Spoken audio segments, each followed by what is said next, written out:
Okay. In the spirit of being an event that runs on time, we'll get started here with the next session. This is Joe Conway. He's been a committer on the Postgres project for almost 20 years. He's going to talk about both the Postgres community and some upcoming features in the next releases. So, Joe, take it away.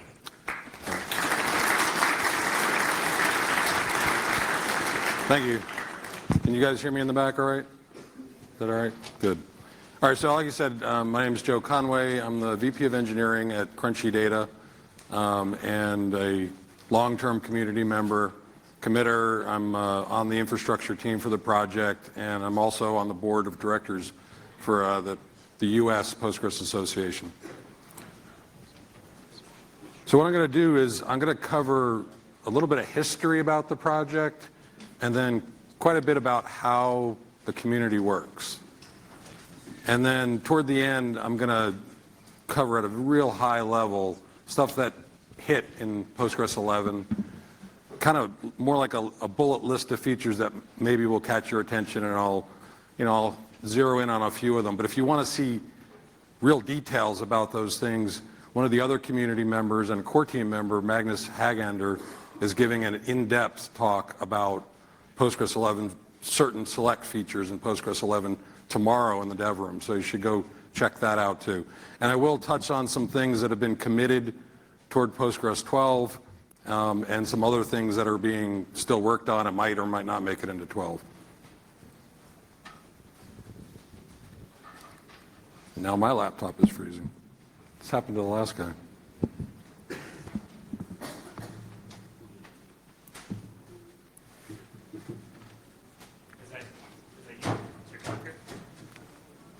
Now it's working. All right, so maybe? You know, the larger the audience, the less likely. Yeah, I guess I'll just have to use the switch on the computer. So the Postgres project started at the University of California, Berkeley. This is just a couple of pictures from the campus. But even before that, there was a project at Berkeley called Ingress. How many people here have heard of Ingress? Actually, quite a fair amount. It's not very popular these days, but basically in '74, there was a professor named Stonebreaker at University of Berkeley, and he started a project which was really kind of the first modern relational database, and they called it Ingress, and it stood for Interactive Graphics Retrieval System, which interestingly doesn't sound much like a database, but I think it was because his grant was actually based on something else, and he decided to build a database with it, or something like that. And that went on to spawn some well-known commercial databases. Ingress has, its roots can be seen in Sybase and MS SQL, something called Nonstop SQL, and some other database technologies that are out there. In 1980, Ingress actually became a commercial company, and then changed names several times. And it's actually still around today as a company called Actian, and they open sourced Ingress back in 2006. So you can still use Ingress, you can get the source code for it, you can get support from Actian. And that's not going to work. Okay. So in 1986, the same Professor Stonebreaker started the Postgres project, and the idea was it was post-Ingress. So that's literally where the name comes from, Postgres. And it was supposed to be the next generation. It was an object relational database. At this point in time, there wasn't an actual SQL standard. So they invented a language called Quell that you would use to query this database. And that original source code actually spawned other commercial databases, including Illustra and Informix, which I think at this point are pretty much dead. Illustra spawned Informix, Informix got bought by IBM, and I think it kind of died a quiet death a few years ago, although I still hear about people using Informix from time to time when they're converting to Postgres. In 1994 and 95, there were two graduate students, I think, at Berkeley named Andrew Yu and Jolly Chen, and they're the ones who basically took the SQL, which was now an emerging standard, and strapped it on to what was Postgres at the time. And at the same time, they also critically modified the license and made it more liberal, because that set us up for 1996, which is when the Postgres project actually was formed. The community started with commits into CVS from the original code that came from Berkeley in 1996. So you can see, as an open source project, Postgres has been around for over 20 years now. And as a source code, the project has been around for over 30 years now. So it's been around a long time. It's really pretty much as long as all of the other commercial databases that are out there. Also, I make note that there is a wiki page which shows all the different derived products from Postgres. So one of the things, because the license is so liberal, it's basically described as either a BSD form or an MIT form license, which the way the community generally sums it up is, you can do anything you want with the source code, just don't sue us. So because of that, it's been forked and made into many different things over the years. And you can see, based on this list, there's quite a lot that has been spawned by Postgres as a project. Many of these commercial entities that have made good money from it.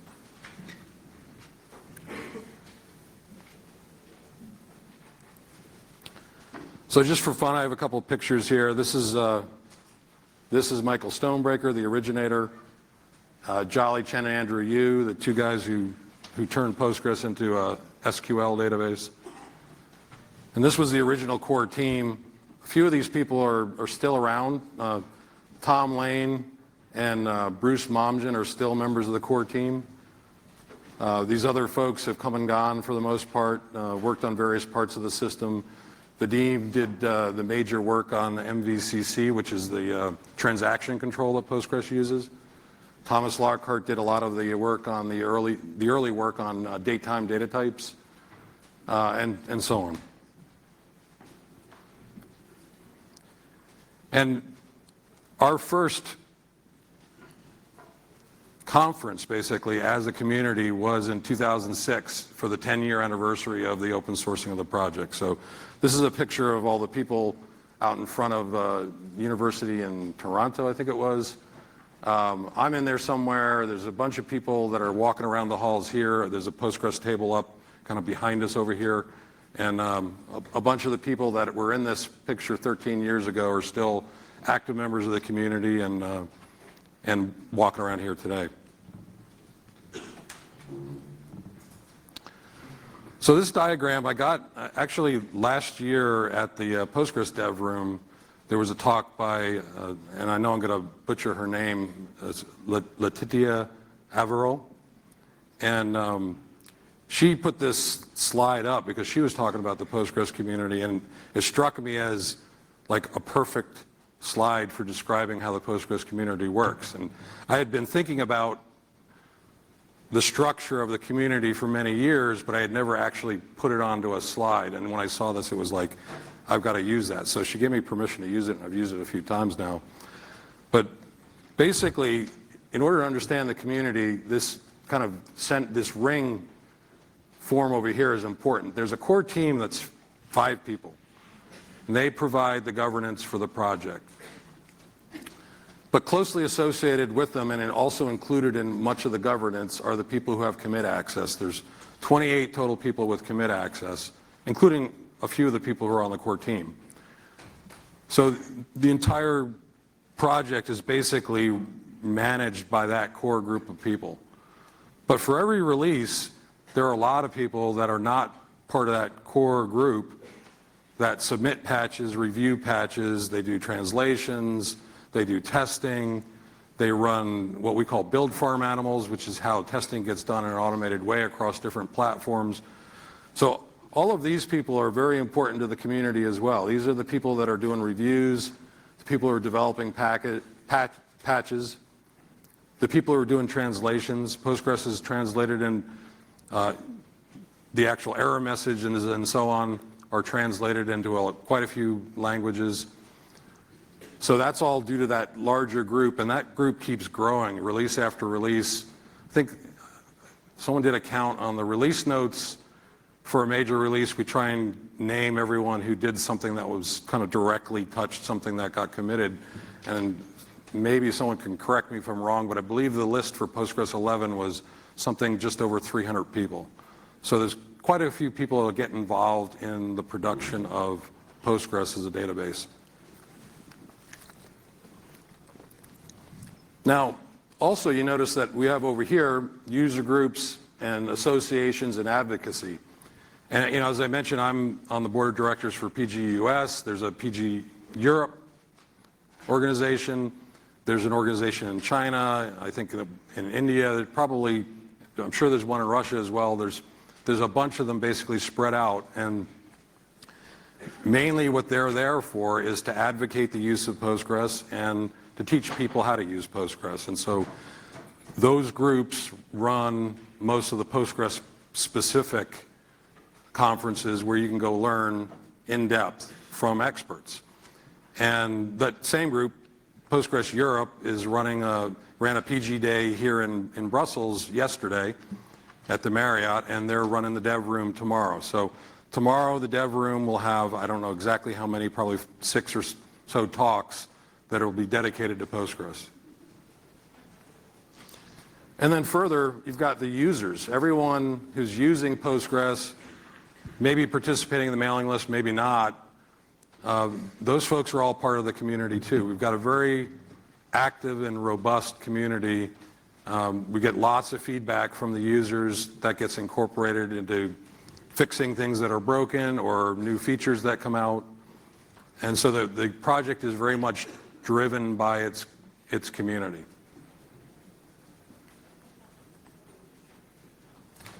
Sometimes it works, sometimes it doesn't. So just this picture is kind of to show you what the Postgres development cycle, a typical development cycle, looks like.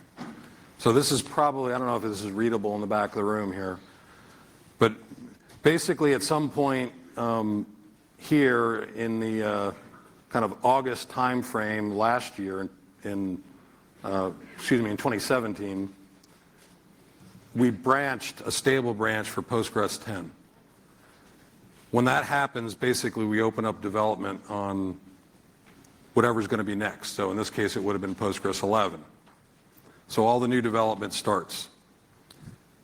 As part of the development process, we have a number of these commit fests. CF here, CF 1, 2, 3, and 4 commit fests. I'm going to go into that in more detail, but basically commit fests are where the other people who have submitted stuff, patches, where we focus as a community on reviewing those packages, getting them cleaned up to the point where they can be applied and getting them committed. So we focus on what everyone else has provided during those time frames, as opposed to what the committers themselves maybe want to work on. And more in recent years, even the committers have tried to put their patches into this commit fest process, which I'll describe later. There's also, we do that 1 month at a time and we skip a month in between. So this is typically here for the Postgres 11, this was September, November, January, and March. This year we actually added a 5th one. We branched a little early, and for Postgres 12 we actually have 5 commit fests. We started a bit early. But this is pretty typical over the years. You also notice I have this developer meeting at FOSDEM, which is something we did this Thursday before we had the PG day. And then at the end of this 4th commit fest, that's when we call feature freeze for that release. So the end of March, or basically that usually spills over slightly into April, but about the end of the first week in April, last year, we called feature freeze on Postgres 11, and then shortly after that, we declared a beta. Do beta testing in here. There was a very short release candidate cycle, and then we released 11 here toward the end of October last year. So our goal is normally to get out a release once a year, and we are generally shooting for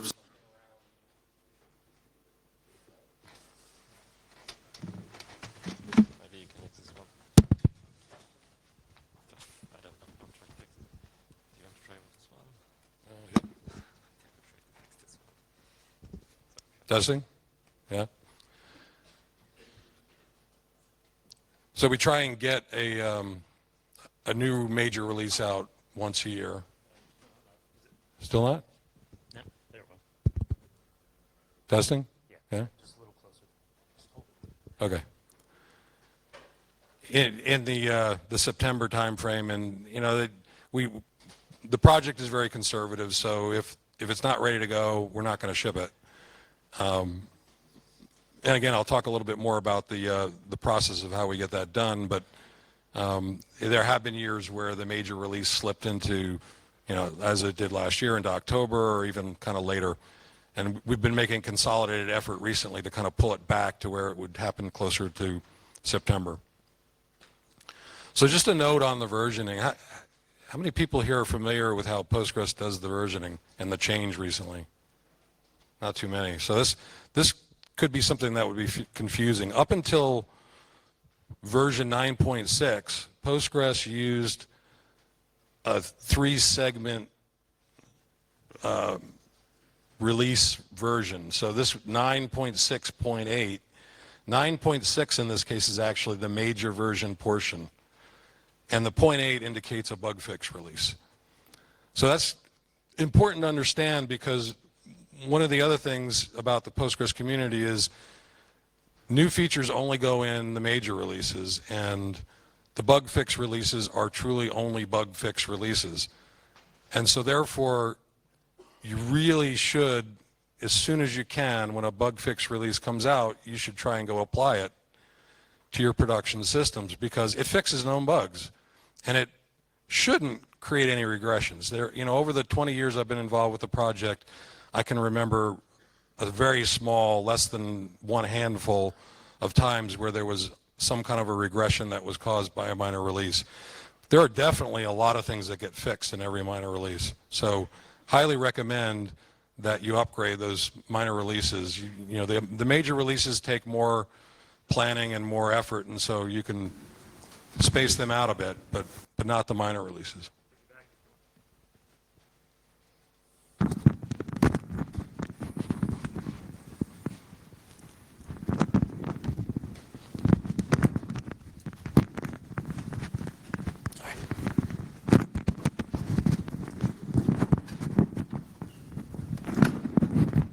All right, how's that? That's good. So anyway, starting with Postgres 10, we switched basically to a 2-segment. So now 10 is a major release, 11 is a major release, 12 will be a major release. And when you see 10.3, that's actually a bug fix release. Probably the other thing that's worth noting here is that the minor releases, we usually target those about once a quarter. So if there is some kind of an emergency, some kind of a data loss bug that's discovered or a security issue, we do sometimes do interim minor releases, but they tend to come out, if they're coming out as scheduled, they come out once a quarter. And there is a dates listed on the Postgres website for that. Okay, so now I want to talk a little bit about the commit fest. We have this app that was put together by one of the core team member, Magnus, wrote this and maintains it. And basically, this is a place where if you've got a patch that you want to submit to the Postgres project, you would go register it on the Open Commit Fest. So I don't know if you can see this. So you can see here, the 2019-03 Commit Fest, which is the March Commit Fest, is currently open. That means if you had a patch you wanted to submit to Postgres, you would go register it in there. Let's see if my internet connection works. And you can see when you go in there, basically each patch gets a line item, it has a status. I'm going to talk about some of these things. And this app is kind of designed to track the mailing list discussion that'll happen on the hackers mailing list with respect to that particular patch, as well as keeping track of the last version of the patch and who's going to review it and who's planning to commit it. So one entry in that commit fest can be either one patch or it can be a related set of patches that build on top of each other. And they implement some goal. It might be a bug fix. It might be some refactoring. It might be documentation improvements, or it might be new features. And there are going to be one or more authors and one or more reviewers that are listed. And as I just said, it can be really a whole variety of things that are included in those. The goal of the Commit Fest is that patches don't get lost. Before we started doing the Commit Fest, we were getting an increasing volume of patches being submitted by people outside of that core group of core team members and committers, and things would start getting lost through the cracks. And so this is the goal of this, is to make sure that everyone who does want to participate in the community gets a fair chance at actually having their patch reviewed. The other thing is, it makes it easier for us to find things that need our attention. And the goal here is also to encourage, if you're going to submit 5 patches that you want to get into Postgres 12, let's say, the hope is that you'll go review 5 other people's patches, because that's the only way this process is going to scale. So that, in a nutshell, that's what we're trying to do with that. The entry states, as you can see here, needs review. Basically, that's a patch that needs someone to look at it, not necessarily a committer. And again, in fact, the idea here is that we can have people who are not committers doing the initial triage on these things, helping them get improved to the point where they're ready for a committer. And then once they're marked ready for a committer, because that's a scarce resource, a committer will go spend time on that. If the reviewer says something needs to be fixed or changed, they might set it back to waiting for author, because now they're basically asking the author to make some change. Once it gets committed, obviously it gets marked as committed. We do have patches that get rejected. For a variety of reasons, sometimes the author submits a patch and then kind of disappears, and we have feedback and they don't address it. Sometimes we end up marking them as returned with feedback because no one else wants to pick up a patch and finish it. And we can also have them get moved to the next Commit Fest. The basic process is that the day before the Commit Fest starts is the deadline for getting a patch in for that open Commit Fest. And that's defined as anywhere on Earth. So at the end of February, anywhere on Earth, you can still submit a patch and get it into the Commit Fest. And when the Commit Fest starts, all patches should either be in a needs review or a ready for committer state. We assign someone from the community to be a Commit Fest manager. That person is basically the one who's going to bug everybody and try and keep things moving, keep the statuses updated and whatnot. The reviewers will review, provide feedback, the authors will make adjustments, and then when it's finally ready, it'll get committed.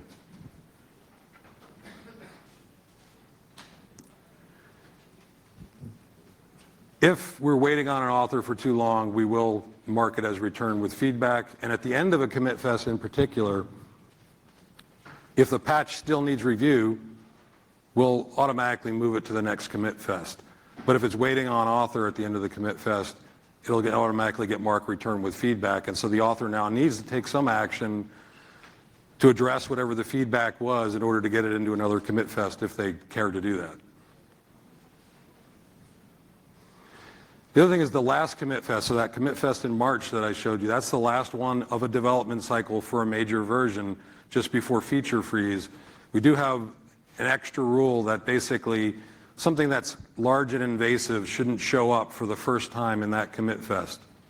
We're also much more aggressive at taking large patches that look like they aren't going to make it in before the feature freeze and marking them return with feedback or whatever, and moving them to another Commit Fest for the next major release.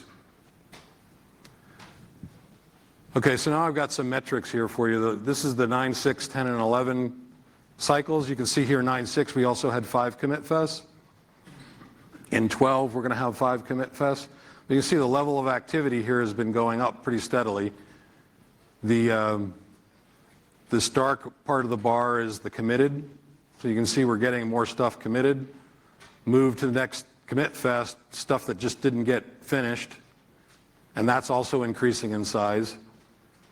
The rejected is pretty consistent throughout. It's small, but it's there. And return with feedback has actually increased a bit because we've had more stuff submitted. Some statistics out of the repository. This is going all the way back to Postgres 7.2, which was, I think, back in around 2001. So the number of files changed from major release to major release is increasing, but not by a huge amount.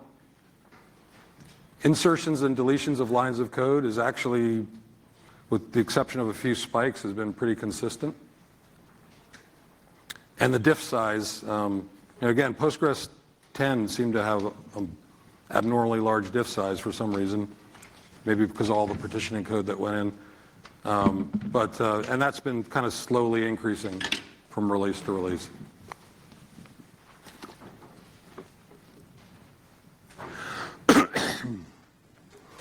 Okay, so now I'm going to cover some of the things that got committed in 11. I just wanted to start first with, again, some numbers.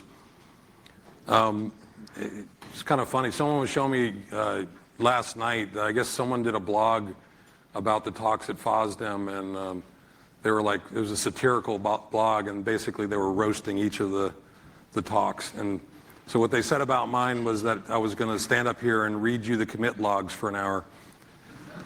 But the funny thing is I actually went through the commit logs for Postgres 10 and Postgres 11 putting this talk together. I'm not obviously going to try and read them to you because they're like 15,000 lines each. But I thought it's good to look at kind of the variety and the absolute numbers of how many things get done in each release. So you can see here bug fixes, 84. A bunch of client work. Does anyone here know what ECPG is? Steven, you don't count. I didn't even know you were back there. You can see even down to code comments, documentation changes, lots of performance-related stuff, and I'll get to this in a little bit, in a little bit more depth. You can see a lot of things having to do with parallel query and partitioning. And trying to categorize these is kind of hard because there's a lot of crossover. Some of the things that are kind of partitioning related are also kind of performance related as well, and vice versa. Procedural languages, refactoring, 38. So these are just patches that did nothing but move code around to make it easier to understand and maintain.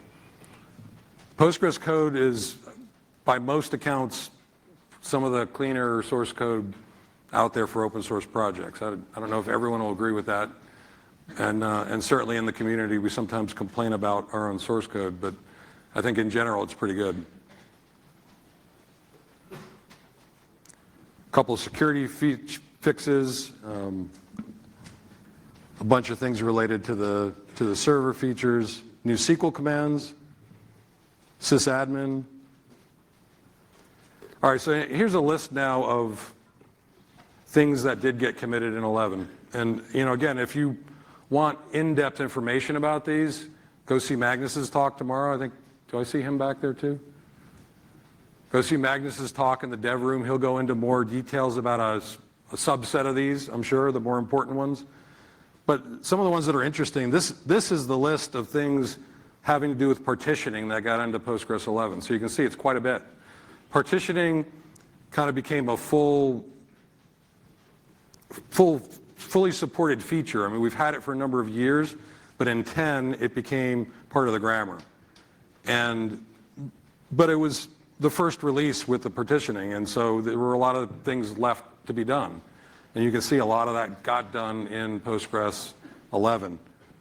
Things like hash partitioning, partition-wise join, the ability to create indexes that will be replicated on all the partitions, lots of improvements for faster use of partition tables.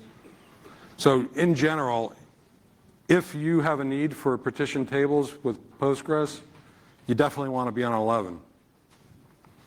And probably 12 when it comes out. Again, parallelization. Parallelization first hit Postgres in 9.6, but it has steadily improved with each major release. So some important things here to note. You can do now hash joins in parallel, B-tree index builds in parallel, queries with append plan nodes. I mean, that's kind of not easy to understand, but things like union queries that would apply to. It also applies to things like partition tables.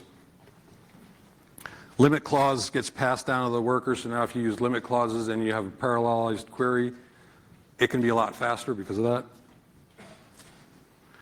Lots more in the area of performance.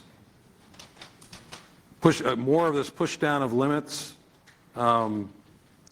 Automatic pre-worm. How many people here are aware of PG pre-worm? Yeah, again, you guys don't count. So that's an interesting extension to Postgres. You can use it to basically, when you first start up your server and your caches get warmed up by your actual queries, well, you can use this to basically save that warmed state. And so if you need to restart your server, you can start it back up and get it back to a warm state much more quickly. And that's been improved in Postgres 11. Let's see what else is notable here. Index only, bitmap scans, covering indexes. So covering indexes, this is where you build an index on some columns, but you can include other columns in there that you basically don't want to be part of the index, but you want them to be in the index so that we can do an index only scan instead of having to look at the heap. So that's another significant performance boost for certain types of queries. Just-in-time compilation, you don't want to forget that one. So that's a big one. First release, Postgres 11 is the first release with it. There's similar to what I was just saying with parallel query and with partitioning. The first release of JIT is going, it's great, but it's limited in scope. So I would expect to see over the next several major releases continuing refinements and improvements to the way that works. Logical replication now is truncation support, constantly doing improvements to test coverage, some authentication improvements. There's a lot of stuff in this miscellaneous list. You can now build, if you're wanting to build on Windows, I don't personally recommend it, but if you want to do it with Visual Studio 2017 now.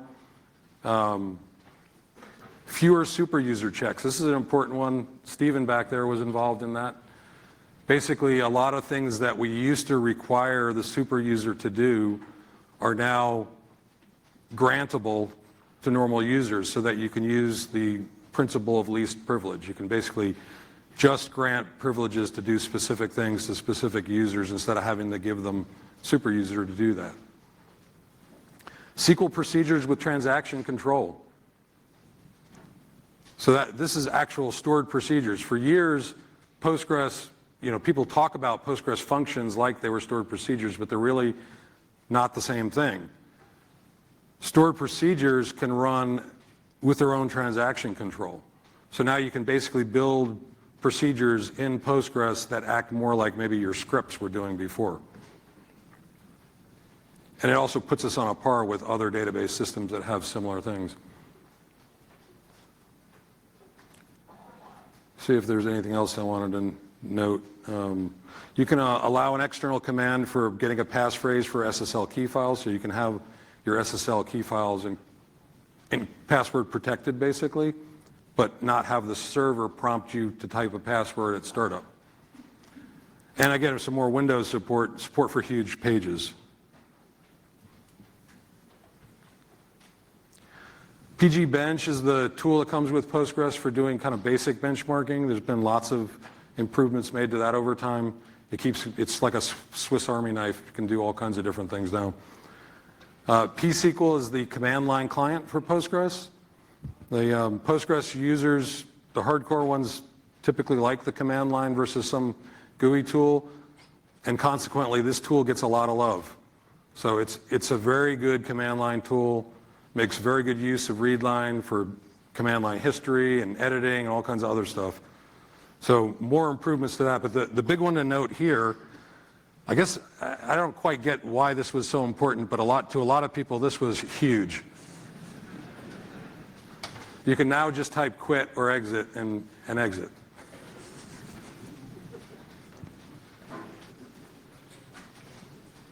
Okay, so now I'm just going to touch a little bit on things that have either been committed since Postgres 11 branched, so things that would get into 12, or are currently being worked on. So in terms of things that have actually, and this is a little bit old, we just are finishing up another one of these commit fests. This was done at the end of the commit fest in November. Things were moving too fast. I didn't really want to complicate the slides by trying to get it like right up to date. So it's missing like the last month's worth of commits. But in any case, the Git log from when we branched Postgres 11 to this point at the end of November was almost 15,000 lines. So a lot of stuff got committed. Now, a lot of that is bug fixes that are also getting backpatched to the older stable branches. So when I go through it, I look for things that were just net new for Postgres 12. So again, a bunch of new performance related things that have been included that will be included in Postgres 12. Some of these are pretty arcane, but allow multi-inserts during copy into a partition table. Hand code string to integer conversion for performance. I mean, these are the kinds of things that happen in Postgres all the time. I'm not even sure if I have it on the other slides, but there's a guy right now named Andrew Girth who's working on a whole new way to print out floating point values because of the speed improvements that'll provide.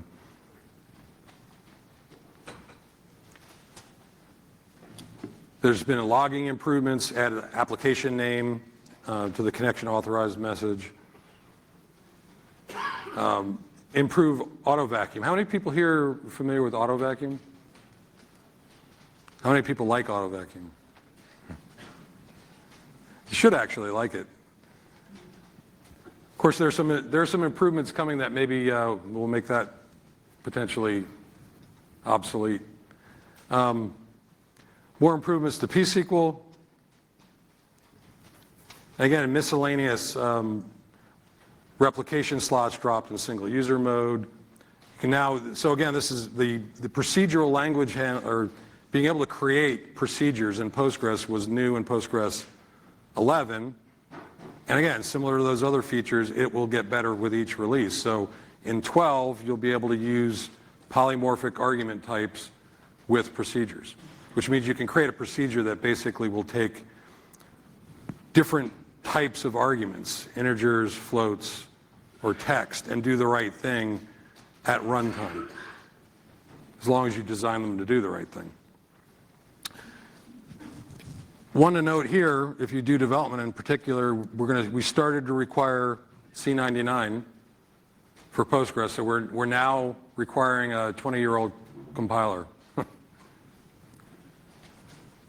And in fact, we don't even really, in the source code, we don't support all aspects of C99, but that is required now for the compiler, which means if you're going to compile on Windows, you have to have MSVC 2013 or up. Extensions can now install their own headers. Oh, another important one. Recovery.conf has been integrated into PostgreSQL.conf. So if you're used to setting up high availability or replicas of any kind with Postgres, you're used to manipulating the file called recovery.conf. That now actually goes away.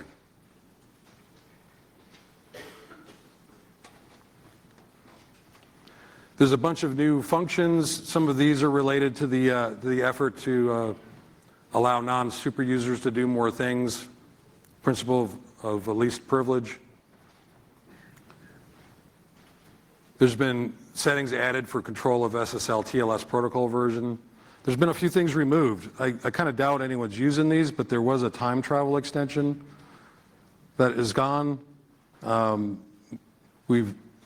These data types, abs time, rel time, tinterval, and are all gone now. They've been deprecated forever, so hopefully you're not using them. And Postgres originally supported OIDs on every table. But that's been deprecated for years, and it hasn't been the default for years, and that's now been pulled out. In terms of ongoing discussions, things that have not yet been committed, probably the biggest one is this pluggable storage. I was just talking to Andres, who's been working on that, and it sounds like there's a reasonable chance that pluggable storage itself will get committed for 12. Z-heap is one of the first new types of storage that would make use of this pluggable storage layer, and talking to some people about that, it sounds like Z-heap will probably not make it into 12, but it is an ongoing discussion. Z-heap is the thing I was alluding to earlier, which will, I think, if I understand it correctly, eliminate the need for vacuum because of the way it works. It works more like Oracle with undo logs, which should give you shivers. But there's been an ongoing discussion for a while about a feature called merge. It's an often asked for feature. We've got similar functionality in other features in Postgres already. This one actually got committed for 11 and then got pulled out because there were problems with it, and then I think it got committed again and pulled out again, something like that. Just looking at these guys back here. So it sounds to me like merge is probably not going to make it into 12. But you never know, it could happen in March. There's other features having to do with the JSON standard. There's been work, I doubt this would get into 12, but there's been work going on now for a couple of years, sort of at a low level, to go to 64-bit transaction IDs, which would have an impact on something called transaction wraparound. There were talks yesterday at the PG Day at the Marriott on database encryption. I don't know whether that is likely to get into 12, but I think actually the author of that yesterday said they hoped maybe it would get into 13 or 14. So that's, again, ongoing work, probably not going to make it into 12. Logical replication conflict handling, that would be one of the things that we need in order to make logical replication start to look more like a form of multi-master. Synchronous logical replication. Alternatives to OpenSSL. I know this is one that I'm interested in. I know Stephen back there is interested in. There's some discussions about, and I think maybe that actually has a chance to get in to 12. Global indexes. Postgres with partition tables, you can create an index that will automatically get created on the partitions, but that's not an actual global index that spans the partitions, and that's something else that people have asked for. There are pluses and minuses to it. There are definitely use cases where I think it makes sense. Autonomous transactions is another thing that gets asked for a lot. I don't know where we are on that, but I don't think that'll make it into 12. So again, we'll be building more on logical replication. We'll be doing more with foreign data wrappers, hopefully. Foreign data wrappers are basically a way to get data from an external data source. And the Postgres foreign data wrapper, which lets you connect to other Postgres servers, is actually pretty advanced in the way it works. It does a lot of push down of things that allow the queries to be optimized in a sensible way.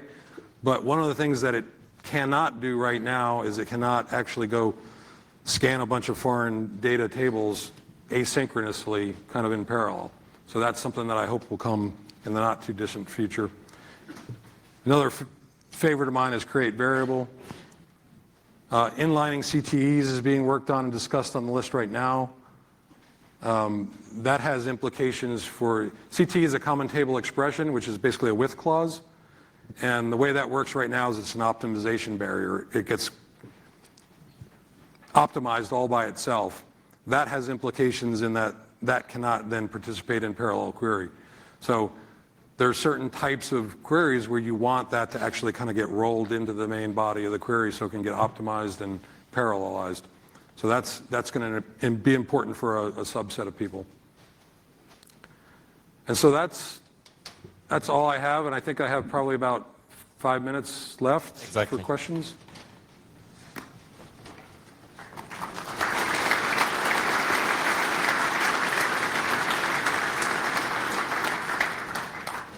If anyone has a question? Anyone?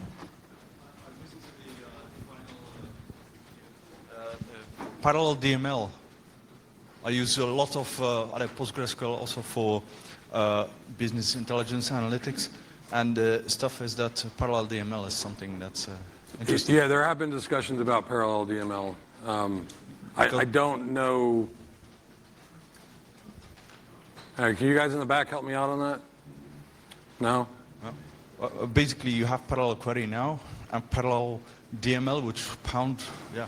Yeah, for inserts and updates and so on. Yeah. Well, yeah, it's definitely been discussed. I don't think it's on the. I don't think it's going to be in 12.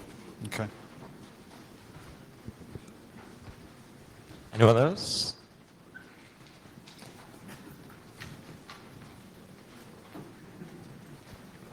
Oh, okay.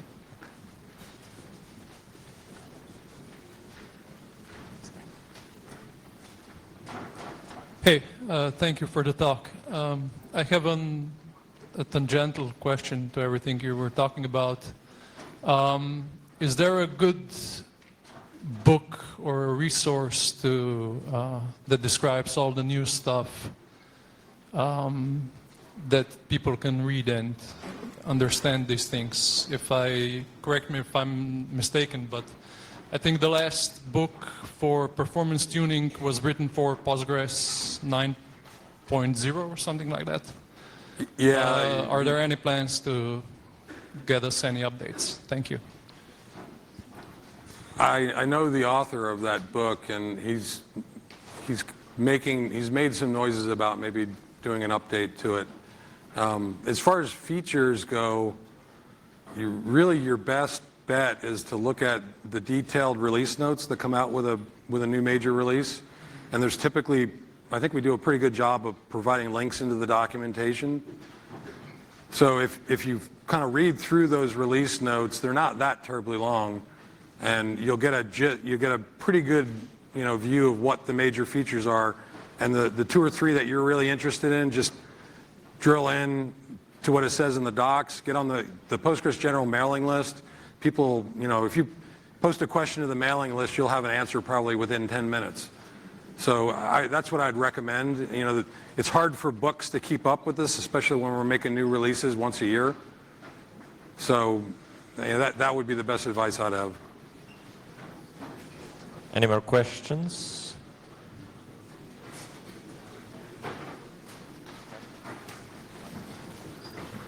Thank you.